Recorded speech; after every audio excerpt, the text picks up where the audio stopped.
before this Tuesday, you can get pens at the back para pwede nyo pong sulatan yun and then pwede nyo rin po i-drop doon yung prayer. Grabe, no? It's been a year. And, well, we sustained increased attendance. Praise God. Actually, mas marami pa nga tayo. Na-tap out na po natin yung kapasidad ng upuan dito. We may even consider other plans like baka dalawang service, I don't know. We launched new growth groups.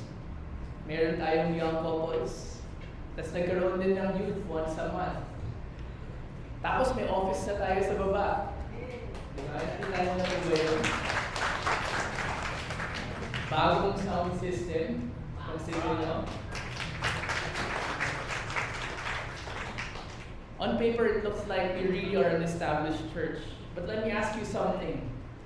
There is a difference between a structure that is rebuilt and a community that is healed. Let me repeat that. There is a difference between rebuilding a structure and healing a fracture. O kunyari, bahay, luma, you can repaint it. You can install new equipment, you can fill new stuff. But that doesn't automatically mean na na-restore mo yung bahay. Because you can simply just cover up with nice fixtures yung tunay na problema ng structure ng bahay. So I want to ask, are we celebrating 1 year of existence? Or talaga bang nagkaroon tayo ng isang buong taon na nirestore tayo ng Panginoon? Existence, if I may define, simply saying that we are still here. Restoration means God healed you, God realigned your passions, and God recommissioned you and us as a church. And that determines, yung answer doon determines whether the next year, itong year 2, is going to continue about maintenance, or is this year 2 finally the year will again step up. So how do we know the difference? How do we know if we're simply existing or we are restored? What you just read in 1 Kings 19 shows you. Because Elijah was still alive in the previous sermons. He was still in that cave, still had a title. He was technically still called prophet. But he was not restored yet. Restoration did not happen in the cave. Restoration is seen in what happened after the cave. It doesn't look emotional. It doesn't look dramatic. It's logical pa nga lang eh. It's very sequential. It simply can be described as movement. So if you read, or if you read the verses a while ago with me carefully, you'll notice something. Merong step-by-step progression na nangyari dun sa storya. The first is, just like in the earlier chapter before, the context, and the sermons prior, the lens was on Elijah. And we saw Elijah simply beginning this passage with moving towards Elijah. Movement. And then when the lens transitions to Elisha, you will find na mas specific yung movements na Elisha did. Kumbaga, a smaller subset of movement. Elisha chose to follow God. Elisha severed yung mga false securities. And then Elisha followed, left everything behind, and became a disciple of Elijah. So this is not random storytelling I meant from scripture. The restoration we see is very sequential. Interestingly, again, not a feeling. And why did I say progression? Because you cannot follow unless you have severed what stops you from following. When I say severed, cut off. And you cannot sever unless you choose to follow. And you cannot choose unless you're decided or buo yung loob mo that you'll finally move. And that's what we see here. A little bit of context. For those who have attended for the first time here today, you should know that this is also the ending of our series. In the chapter 19 of 1 Kings, where we found Elijah burning out. Interesting yung burning out, because earlier, bago nangyari to, picture this, just one chapter earlier, Elijah stood in the Mount Carmel, kalaban mga, 450 prophets of Baal. And you have to understand how big of an event that was. Para yung Manny Pacquiao, yung walang tao, nandun lahat nanonood. Royalties, nobles were there, common folk was there, 450 ng mga prophets si Baal was there, and then a single prophet named Elijah. Naglaban kung sino magpapaulan. Yung Baal ba o si Yahweh. Eventually nanalo si Yahweh. And then fire fell from heaven, destroying all of the prophets of Baal. At alam niyo yung sinigaw ng taong bayan? The Lord, He is God. But that was so quick because nag-decree yung asawa ng hari na ipapatay si Elijah. So from fire falling down to kill all the prophets to the prophet burning out, that was what happened in here. So what happened is tumakbo siya, nagtago siya. From public triumph to private collapse, ang dami mga ironies, He hides in the wilderness. Ayaw niya na. He told God, take my life. It's interesting because he just won a massive ministry victory, but the very next day he wants to quit. Ends up in a cave, alone, exhausted. And that's where we find chapter 19. God feeds him, the first sermon. God lets him rest, that's the second sermon. God whispers to him, that's the third sermon. God corrects his perspective, fourth, fifth. And we are now here in the finale. We're no longer in a mountain though, no longer in a cave. No fire from heaven, no crowd, no miracle. Just a quiet, ordinary moment. A man walking toward another man, asking him to follow him. So he departed from there and found Elisha, the son of Shaphat, who was plowing with 12 yoke of oxen in front of him. And he was with the 12.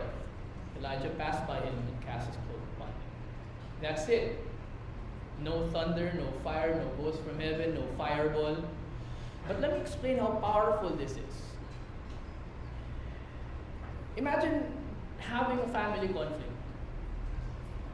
Hard conversations, misunderstanding, ang taas ng emosyon. And then, syempre, pagkatapos nun, dahil hindi na-resolve, distance. But the next day, one simple act. Someone wakes up early, makes breakfast, no announcement, no big reconciliation, just movement, just action. But that small, ordinary moment paved the way for healing to begin. Parang pwede na natin pag-usapan bigla. Hindi siya miracle di ba? Hindi siya grand. But it's a movement. And just like here, Elijah doesn't call down fire again. He walks. In church, sometimes the holiest thing you can do after a burnout is just to take the next obedient step. And now let's take a look at this passage closely. Allow me to bring out a few observations. Ang pinakauna, gusto kong tignan ninyo, is he departed. Restoration is demonstrated through action, not simply emotion. There's no description kung ano nararamdaman niya, but simply a narration of intentionally doing something. Also, wala ring utos si God sa verse 19. Bakit? Sinabi niya na prior kung anong kailangan gawin. If you could remember my last sermon in 15 to 16, inutos na niya that there will be another person for you. Papalit sa'yo, si Elisha. Restoration is not new revelation. You already know what you do, the Great Commission. It's renewed obedience to what you have to do. I also want you to focus on the word found, because God answers isolation, naramdaman ni Elijah, not sometimes simply by just having a friend. Sometimes yung sagot ni Lord sa isolation mo is succession. God sends someone for you to walk alongside with because of the experience that you have, ang dami mong pwede nang i-impart sa susunod na henerasyon. And I want you to contrast this with the Mount Carmel experience.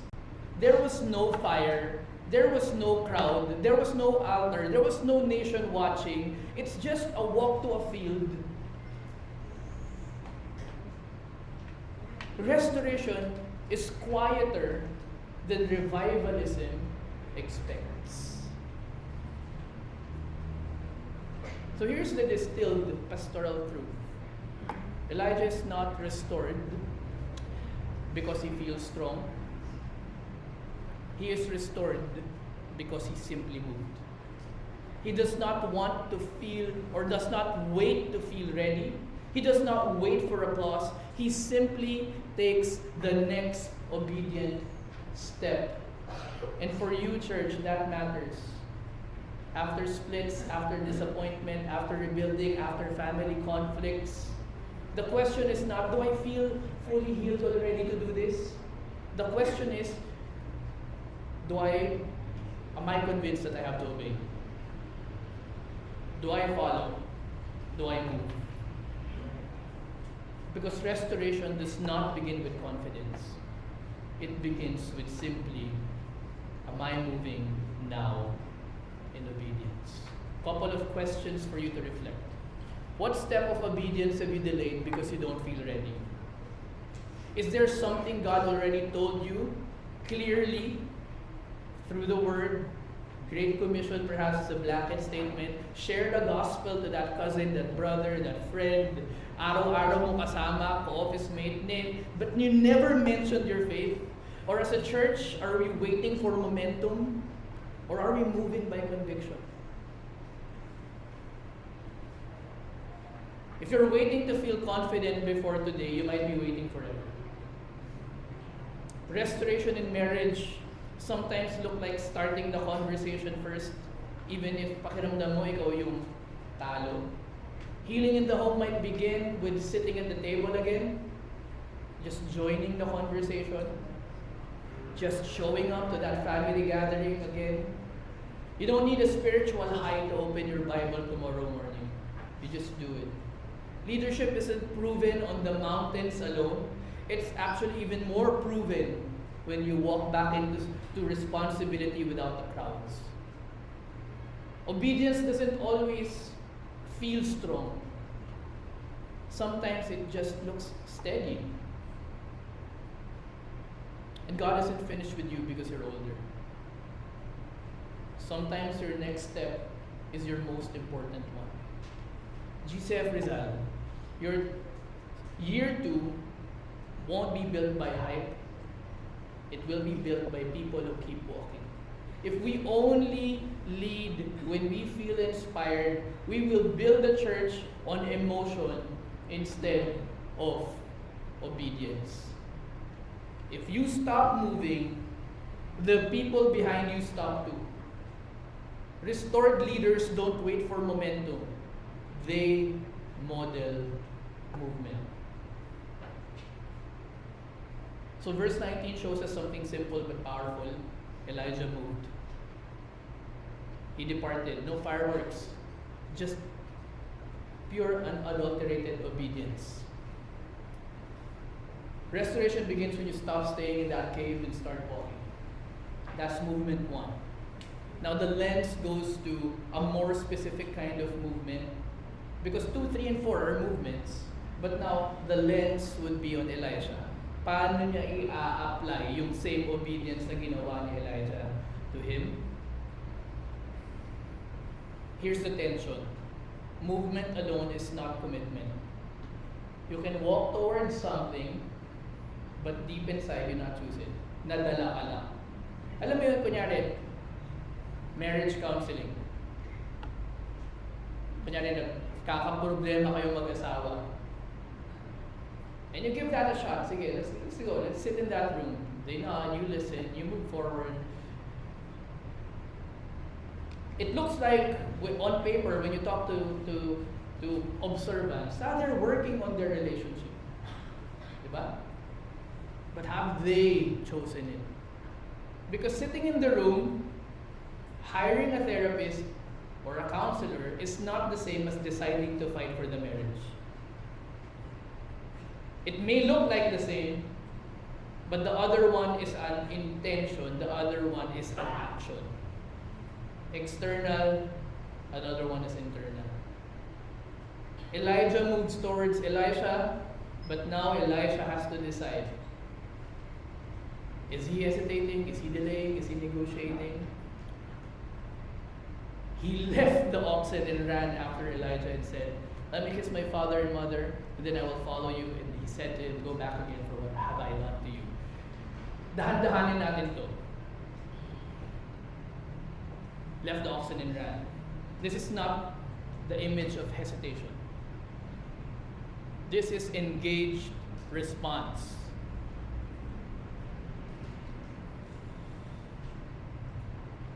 Let me kiss my father and my mother.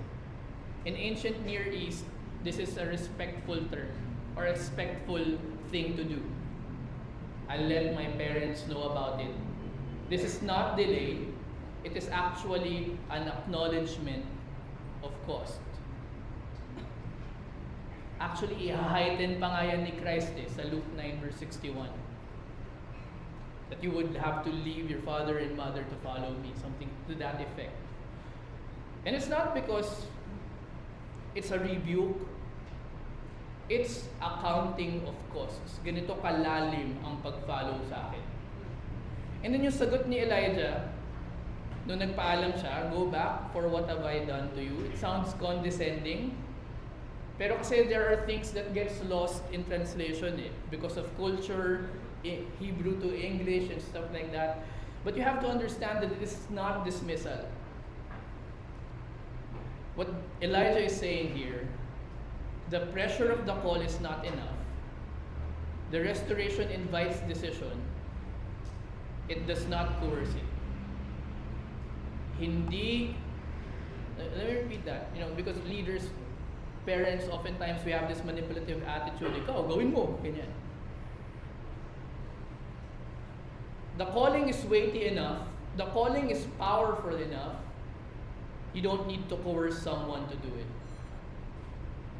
Kaya hindi ako naniniwala doon sa holy pilit that we continue to hear, or we push people, elders, ministry servants to do something, to serve. The decision is there. The decision is theirs. The call is weighty enough. I do not want to be the one who convicts someone to be, convinced to serve. The movement of God also will still happen with or without you. Up to you if you want to miss it out. There, no judgment. You know the cost. Elisha knew the cost. Elijah knew the cost. Elisha and Elijah chose. Let me ask you, or let me reflect with you. Restoration becomes real. You know you're restored when obeying God becomes personal. As an individual and as a church, as a family. Elijah moved, Elisha moved, he chose. Movement can bring you another near calling. Choice binds you to them. You can attend church. You can serve occasionally. You can come because someone keeps on asking you to come. That pag hindi ka pumunta, mag-aaway kayo. But until you choose, you are only adjacent to a calling. It's not yours. Nag-aaksaya ka ng oras. You see, you did not drift into GCF Rizal. We chose to build, we chose to say, we chose to believe God wasn't finished. Restoration becomes real when obedience becomes personal. Let me ask you, is there something you keep saying, let me first secure my career, then I'll serve seriously? Or finish this degree and then I'll serve seriously? Fix my spouse, then I'll soften my heart. Kapag hindi na ako ganun ka-busy, alam niyo, interesting yung tanong na yun. Pag hindi na ako ganun ka-busy, when I was starting the Bible study in ADB, the person leading there, we were having lunch, and then I said na, parang hindi pa ako ready mag-aral. Because at that time, I was considering my doctorate. And then, that leader said, alam mo, Pastor, there will no longer be a time that you will be less busy than today. Because eventually you will be promoted, eventually you'll have children, eventually it gets harder and harder and harder. Actually today is the lightest, he said, or she said. If you don't start now, you will never start. And that's when I submitted my application, 2016. And I took 7 to 8 years to finish that degree. Sometimes people would say, let me first stabilize things financially, then I'll step up. As if he can control the future. Let me first feel ready, then I'll obey. Let me first slow down, I've already done my part. Let me first recover from my burnout, then I'll mentor or disciple again or share the gospel again. Let me first see where this church is going, then I'll commit. Elisha chose, that's his first move. He didn't ignore the call, he didn't walk away, he ran toward it. That's movement too. Choosing. But here's where it gets uncomfortable further. Choice is easy to say, it's harder to prove. Because anyone can say, I will follow, but you will still keep your safety nets just in case hindi mag-work. You can say yes to one thing and not let go of the other. Imagine you accept a job offer overseas. They announce it already in their board, and you announce it already, you tell your friends, you perhaps update your LinkedIn, I'm moving. Pero nandyan pa rin yung bahay mo, nandyan pa rin yung mga kontrata mo sa opisina mo, your bags are still unpacked. You have chosen in words, but actually nothing still has changed. Because the real decision isn't proven by any announcement. It's proven when you have cut off all ties and fly to where you should be. That's exactly where the story is heading. Elijah has spoken. Now we're about to see how serious he is. He returned from following him and took the yoke of oxen and sacrificed them and boiled their flesh with the yokes of oxen and gave it to the people and they ate. Dahan-dahanin natin saglit to ha. He returned from following him. The choice becomes irreversible relationally. Galing na siya sa magulang niya, sinabi niya na tapos na ako sa negosyo natin. Then, he took the yoke of oxen, yung nilalagay sa liig, sacrificed them, and boiled their flesh with the yokes of the oxen. It's a point of no return, first, relationally. It's a point of no return, second, financially. Pati yung yoke na ginagamit pang oxen, sinunog niya na. This is not symbolic minimalism. This is a material cost of following God. And then he involved the community. This is not a private thing. No fallback plan. Everyone knows. Irreversible communally, irreversible financially, irreversible personally.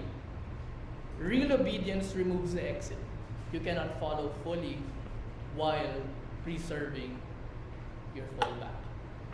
Kumbaga, you sever your exit strategy. Restoration deepens. You know you're restored when obedience costs you something. As a church, as a family, and as an individual.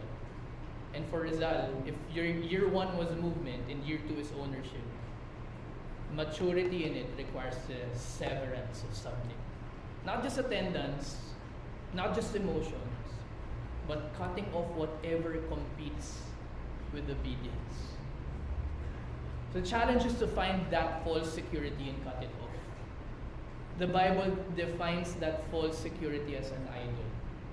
It's not merely just a statue. It is anything you rely on more than you rely on God. You know what's interesting? Idols are often nice things, good things even.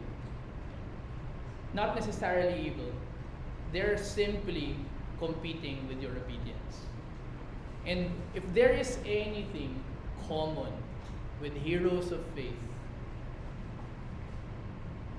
Abraham left his country, Moses left Pharaoh's palace in his prince stature, Peter left his nets, Paul left his status and reputation as a leader among leaders in the academic world during his time.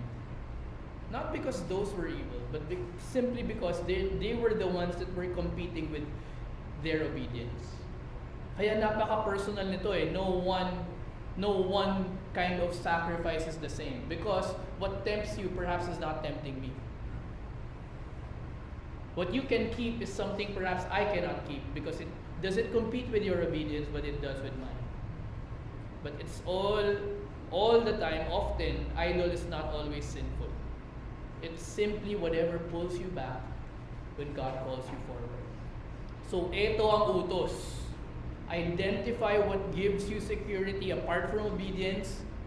Sever it. Remove it. Cut it off. Because kung tunay na naniniwala ka that you really want to finally move, then you cannot follow fully. You cannot pull through with your word if you still protect what replaces trust in God in your heart. So again, if you're serious about following Christ this year, you have to remove. Maybe you can start with one specific fallback that competes with obedience. Do it this week. It's not a feeling. It's not a vague intention. Perhaps something specific. Delete that habit, cancel that wrong commitment, end the comparison, give up that comparison, step down from what divides your focus, commit to that ministry, make that decision public. Because Elisha didn't just feel called, he eliminated his way back. He didn't just say yes, he chose. And he chose by severing his security. Slaughtered the oxen, burned the plow, removed his way back. That's movement 3. But here's a further tension. Severing alone is not the goal. You can cut things off and still not move forward. You can leave something behind but remain where you are.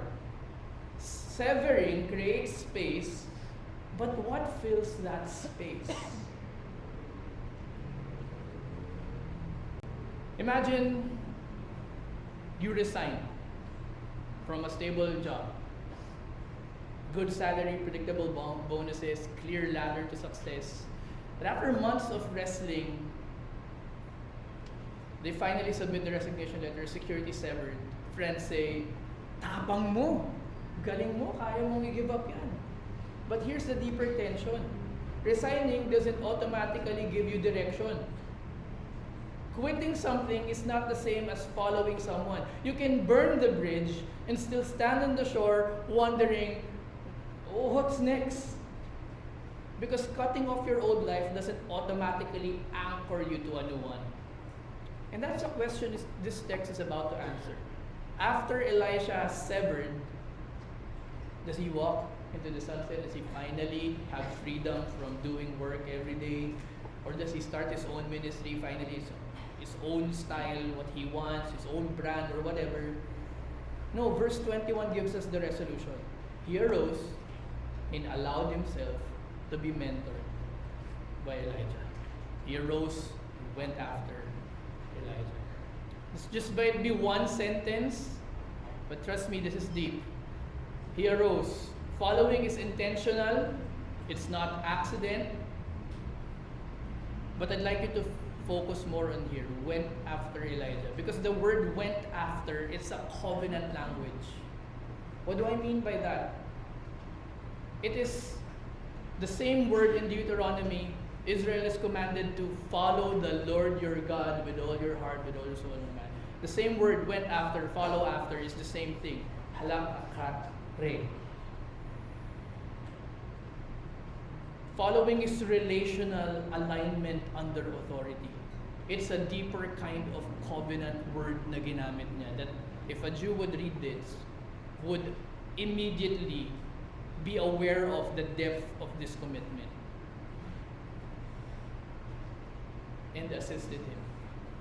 The Hebrew implies ministering to him. Elisha doesn't start as a prophet. He starts as a squire, a servant. Restoration leads to humble apprenticeship. Hindi ikaw yung highlight.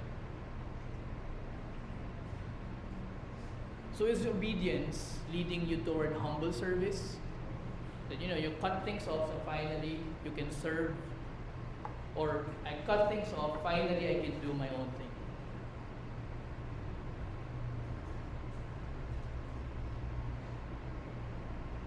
Are you using obedience to build your resume or to serve without recognition? Are you trying to win the argument or wash each other's feet sa marriage ninyo? Are you controlling your home, parents? Or are you modeling humble service in it? Are you following Christ or just curating your image? Are you leading to be respected or leading to serve? Are you carrying everything to stay in control or surrendering control to serve faithfully? Are you guarding your legacy or investing it in others? Are you protecting your position or preparing someone to replace you? Choose one concrete way. Serving without attention is a muscle that you grow slowly but surely until it becomes who you are. This week, choose one concrete way to serve someone without credit. Walang announcement, no posting about it. Serve in a way that weakens your need for control. Step into that service. In church, if year 2 is restoration, if it's restoration, it will not be proven by platforms or more reach. It will be proven by servants. People who serve without wanting to get any credit. Are we celebrating 1 year of existence or 1 year of restoration? Existence simply means we survived another year. Restoration means God has reshaped us. That we moved. We are now choosing. We are now severing. And thus we can now follow. But here's the truth. Elijah moved not perfectly. Nakita natin nag-burnout siya for the past 4 Sundays. Elisha chose, but not flawlessly. He will eventually also make here and there hiccups. And every prophet in the Bible would eventually struggle. And wala naman tayong niloloko dito, you cannot move, you cannot choose, you cannot sever, and you cannot follow, myself included, not on our own. And if you really think about it, you tried. You tried several times and you failed. Because the ultimate restoration we need cannot come from our sheer willpower alone. It must come from someone who can help you. Must come from someone who have obeyed perfectly. And that someone is Jesus Christ. He came so he can help you move, choose, sever, and follow. Elijah ran from Jezebel. Jesus walked toward the cross. Elijah sat under the tree and said, "Ayoko na, it is enough." Jesus hung on a tree and said, "It is finished." Elijah thought he was alone. Jesus truly was alone, so you never have to be. Where Elijah wavered, Christ fulfilled. Where prophets needed recommissioning, Christ completed the mission. So the ultimate resolution to the tensions we feel in following is not better effort. It's not to work harder. It's not to, huwag ka nga magpakamahina dyan, ang hina-hina mo naman. The solution is deeper attachment to Jesus Christ. Abide in me, Jesus said, and you will bear fruits. You know you can't do this on your own. As a matter of fact, yung mga reflection kanina, you know your heart is kicking against it. And yet, moving feels like parang may binubuhat kang truck pataas. Because restoration does not begin with your strength. Hindi mo kaya.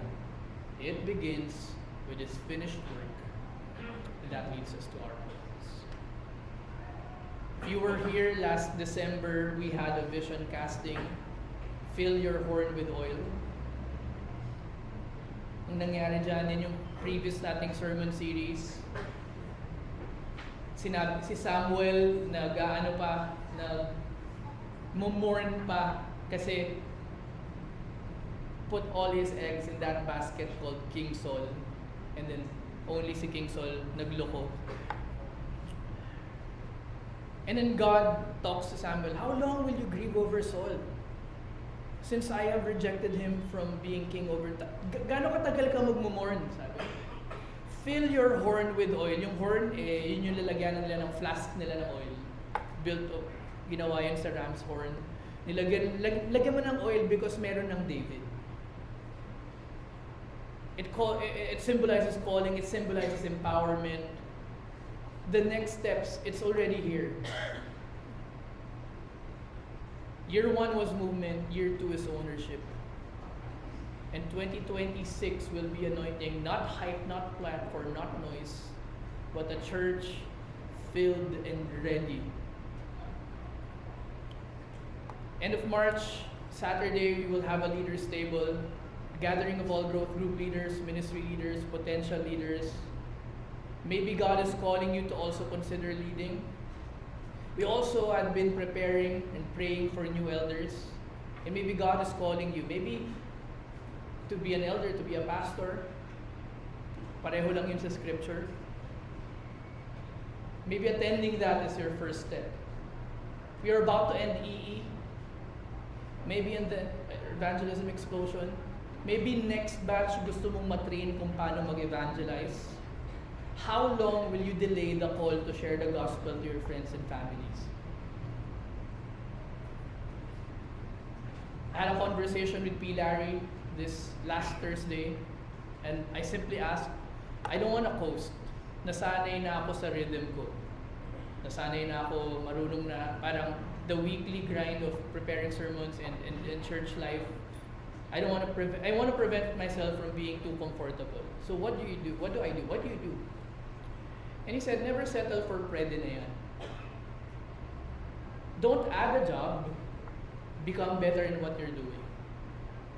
What's your version of never settle? Whatever you do, hindi pwede na yan.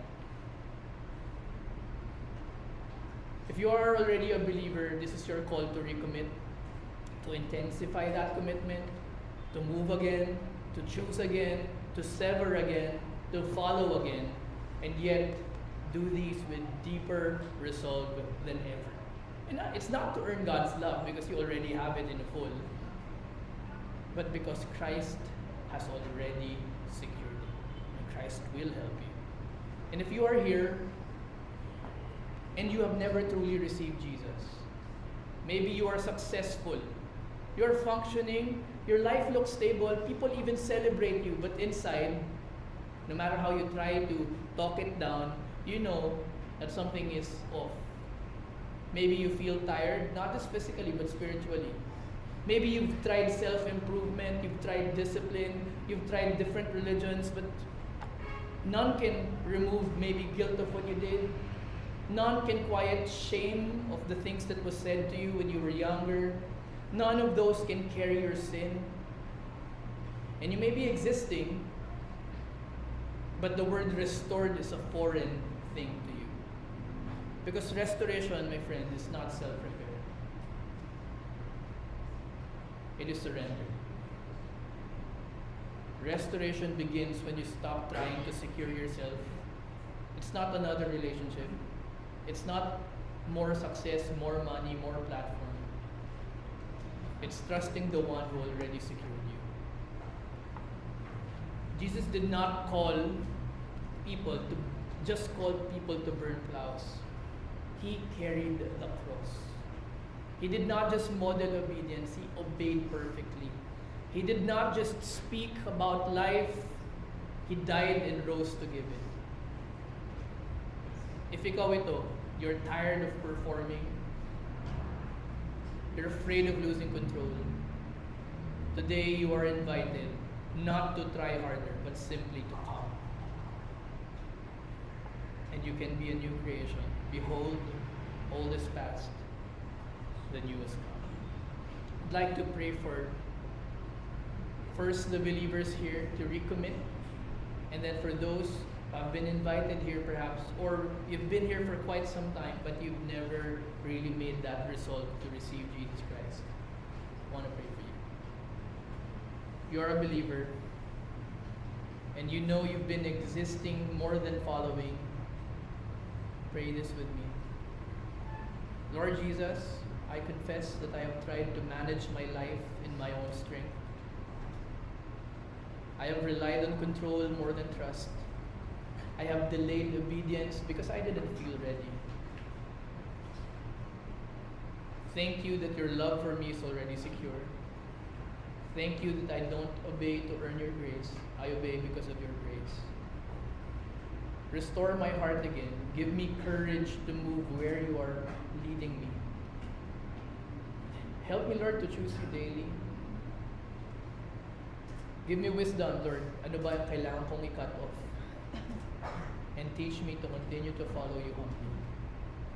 Make me a servant shaped by your cross and send me again, but not the same. In Jesus' name. Let's continue praying for those. If you've been here and you've been trying to hold your life together on your own, you've been coasting also perhaps, napipilit ka lang dumalo, and yet somehow today feels different. Today you feel like you want to trust Jesus Christ with everything. Pray this prayer with me. Lord Jesus, I am tired of trying to secure myself. I am tired of carrying my guilt and pretending I am fine. Success, new relationships, broken relationships, things, they did not solve my pain. And I believe you died for my sin. I believe you rose again. And I believe if there's anyone who can restore me, ikaw po yun. Today, Lord, I turn from my sin. I turn from my rebellion against your ways, my self-reliance, and I trust you as my Savior. I receive you as my Lord. I receive your forgiveness. Make me new. Lead my life. I don't want to just exist. I want a life of restoration. In Jesus' name. Amen. So pag pinag-pray niyo yun, may not be hype, no music manipulation, there's no band that would, bring and bring so much emotional sounds here and there with lights. It's just grace. 1 year ago we were launched, we grew, we built, we stabilized, but today we ask a deeper question. Is this simply existing? or are we restored? The answer there lies on you. You're restored if you're committed to move. Let us all rise as I now end this time. Closing prayer and benediction.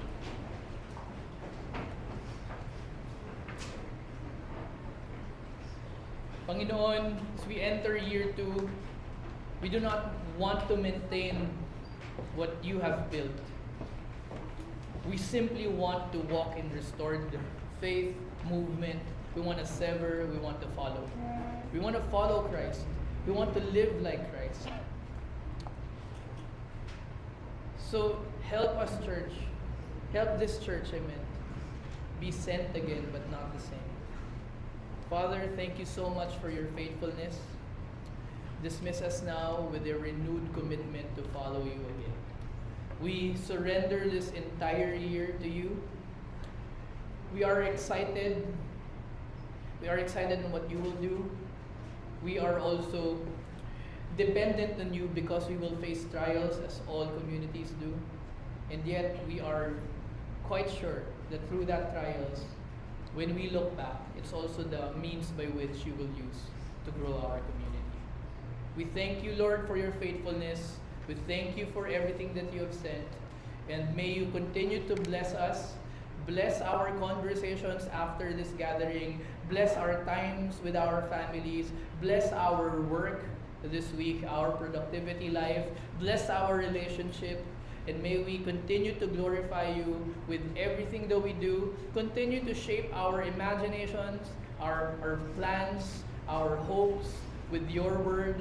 May we continue to experience your Holy Spirit guiding us every step of the way. And may we continue to live out what Jesus Christ did, to die for the benefit of others. We honor you in Jesus' name.